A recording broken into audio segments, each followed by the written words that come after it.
Now it's time for America to bind the wounds of division.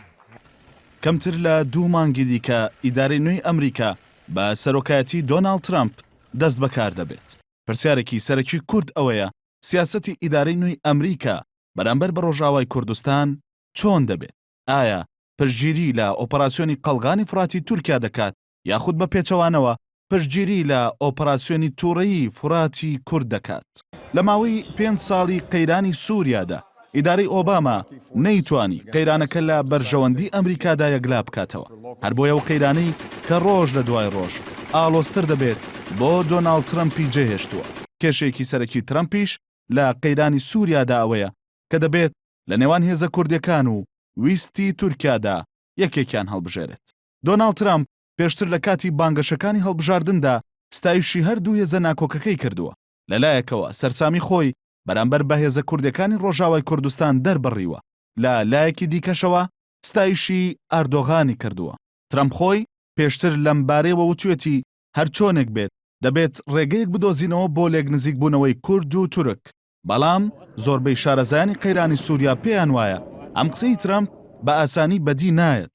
بەو پێی تورکیا بەرژەوەندەکانی خۆی لە سووریا بە تەواوی لە دژی بەرژەوەندەکانی کورد پێناسە کردووە. دۆناڵد ترامپ 3 بژاردەی لە بەردەمدایە کە هەر 3 بژاردەکەش پەیوەندیان بە ڕەقە و شەڕی داعشەوە هەیە. یەکەم پشتبەستن بە هێزەکانی سووریای دیموکرات بۆ کۆنتڕۆڵکردنەوەی ڕەقە. لەم حاڵەتەدا دەبێت دۆناڵد ترامپ گەرانتی ئەوە بداتە کورد کە بە هەر جۆرێک بوو بێت لە ڕێگەی بابەوە کانتۆنەکانی کۆبانێ و ئەفرین پێکەوە ببەسترێنەوە. ئەگەر ترامپ ئەم بژاردەیە هەڵبژێرێت ئەوە پەیوەندەکانی تورکیا و ئەمریکا ئاڵۆز دەبێت. دووەم ترامپ پشت بە تورکیا و هێزە ئۆپۆزیسیۆنەکانی لایەنگری تورکیا ببەستێت بۆ کۆنتڕۆڵکردنەوەی ڕەقە. لەم حاڵەتەشدا هێزە کوردەکان وەک متمانە پێکراوترین هاوپەیمان لە ئەمریکا دوور دەکەونەوە و ناچار دەبن لە رووسیا و بەشار ئەسەد نزیک ببنەوە. هەروەها لەوانەشە کۆنتڕۆڵکردنەوەی ڕەقە لەلایەن تورکیاوە قەیرانی سووریا ئاڵۆزتر بکات بۆ پێی حکوومەتی سووریا ناتوانێت قبوڵی بوونی هێزەکانی تورکیا و ئۆپۆزیسیۆنی سووریا لە ڕەقەدا بکات. جگەلەوەش ترامپ پێشتر ڕایگەیاندبوو کە پشتگیری لەو هێزە ئۆپۆزیسیۆنانە ناکات کە دژی بەشار ئەسەد دەجەنگن. بژاردەی سێهەمیش ئەوەیە ترامپ لە بەرامبەر کورد و تورکیادا کۆنتڕۆڵکردنەوەی ڕەقە بسپێرێت بە حکوومەتی سووریا و رووسیا. بەڵام قبولکردنی ئەم بژاردەیەش بە جۆرێک لە جۆرەکان بەواتای شکستی ئەمریکا بەرامبەر بە رووسیا دێت. جگەلەوەش نابێتە هۆی کۆتایی هاتنی ناکۆچەکانی کورد و تورک لە سووریا. ئەوەی تا ئێستا زۆربەی شارەزایانی سیاسەتی ئەمریکا باسی دەکەن ئەوەیە سیاسەتی دۆناڵد ترامپ بەرامبەر بە قەیرانی سووریا ناڕوونە.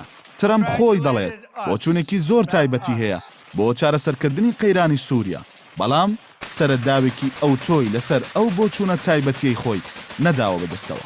بەو حاڵەشەوە بەشێک لە شارەزایانی سیاسەتی ئەمریکا پێیان وایە ترامپ لە قۆناغی یەکەمدا وەک خۆی پێشتر ڕایگەیاندووە هەوڵ دەدات ڕێگەیەک بدۆزێتەوە بۆ لێک نزیککردنەوەی کورد و تورک. ئەگەر لەو هەوڵەیدا سەرکەوتوو نەبوو ئەوە دواتر سیاسەتی ئەمریکا دەکەوێتە ژێر کاریگەری ڕەوتی ڕووداوەکانی داهاتووی قەیرانی سووریا.